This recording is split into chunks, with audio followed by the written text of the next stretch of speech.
You just said something incredible.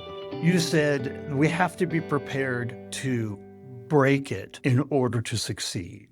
What did you mean by that? What do you mean by the idea of needing to break something that looks successful and why?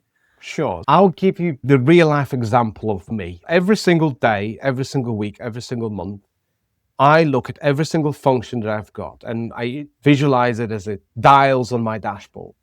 I've got sales, marketing, partnership, pre-sales, product. And I look at this and say, which of the dials do I need to move? Whether I move them at the same time, whether I move one of them more. I look at this and ask myself a question. What we are doing, is it good? And how do I know it's good? And how can I make it better?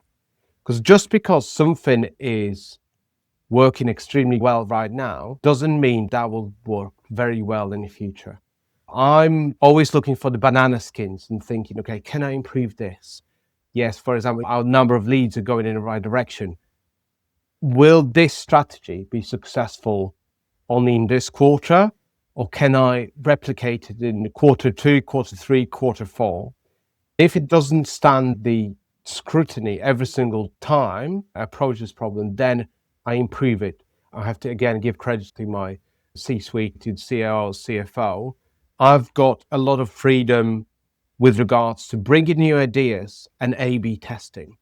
For example, having different campaigns in place where we run a certain campaign, look at the results, and then we run a parallel campaign at the same time, looking at our marketing messaging, having one that is a little bit more traditional versus one that's a little bit more out there, left field, and then looking at the results and then constantly thinking, okay, where do we need to tweak this? Same as speaking with the customers. We had a big campaign, we had a lot of great meetings, but none of those great meetings really resulted in tangible opportunities, which for me was, listen, it's great. We've got an amazing meeting. We meet up and shake hands and everyone is patting themselves on the back. But I was like, that's not going to guarantee success for us. We need to find and tweak our ICP to the point where there is a more of a real pain, and we tweaked it, and all of a sudden we had less meetings, but the number of opportunities increased drastically.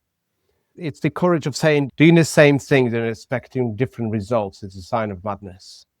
I constantly question myself and I constantly think, can I do things better? Can I do things differently? Can I test some stuff that I see? And I try to educate myself on different tools, different approaches to say, does it work for me? Will it work in our industry? Will it work for us? Will it work for my team?